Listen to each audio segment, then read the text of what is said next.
Chapter 2. Change of Era.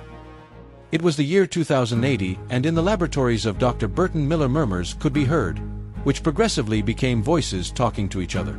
This is the greatest thing that has ever been done in the history of science. Come on, hurry up, Miller is not here.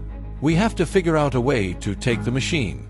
The only option we have to appropriate the invention is to get rid of it. I've given it a lot of thought over the last year. I was inside Genesis, the name I gave the ship, and I could hear them talking. The ship activated involuntarily, at least I thought it did at the time, and within seconds I was traveling back to primitive times. It is here when bursts of light enveloped me at incredible speeds, in which I could perceive the rotation of thousands of celestial bodies that dominated that parallel universe that traveled paths to the change of time. Beautiful harmonies were formed that unveiled my wild soul and darkened my mind. I felt as if my spirit was locked inside a disposable body, that finally I am me in this body and maybe I will be in another one at some point. Like me, every being from different universes was trapped in quartz, becoming human images and projections. They arrived at different planets without knowing who they are or why there is this great emptiness in them. They ignore that their long sleep is the cause of their oblivion. They begin to dememory, becoming ordinary people. Some of the oldest to be freed from their stones become creators for the newcomers. They send them messages formed in the clouds of the ancestral jungles, in the scattered stones of the mountain ranges, in the hidden valleys of distant villages, in continents still in formation. All this so that you understand the ephemeral nature of the images that passed through my mind. After that revealing trip, I fell into an ancient time, where the men who still inhabited that land kept in their souls the purity of the wildest beasts.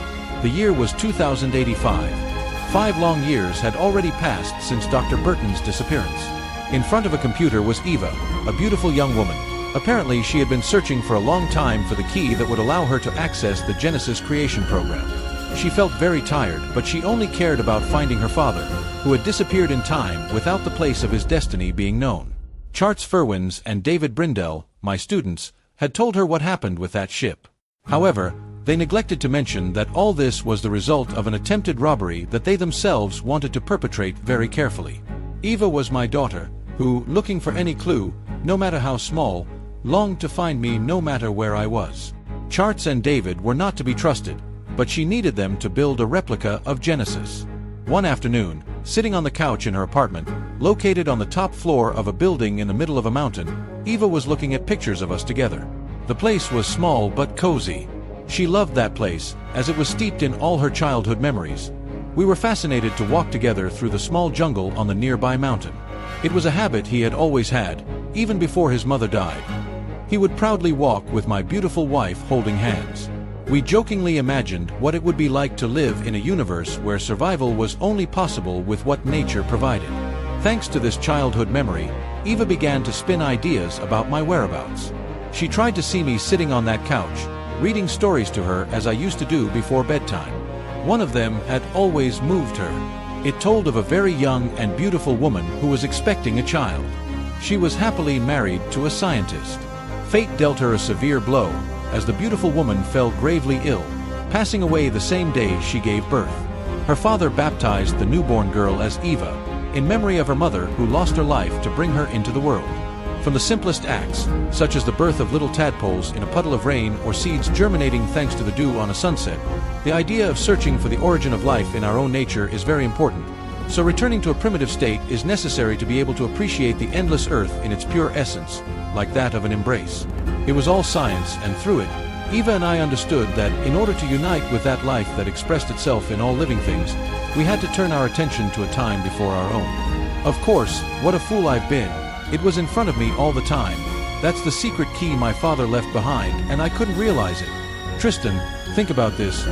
What is the most important thing on a scientific level that my father wanted to study?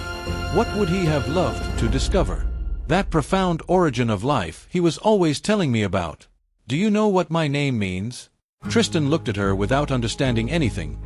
His lost eyes, accompanied by the movement of his head, gave the impression that he was analyzing the situation. After a while, he took a breath and expressed himself with a UHAU. Yes, of course, the answer to all my questions is only one. The key lies in the one endless and eternal thing. Life is the secret. I can finally begin the search, and I must build a new and improved time machine. Come on, Tristan, we have to get into the bus can do El Origen program my father was talking about.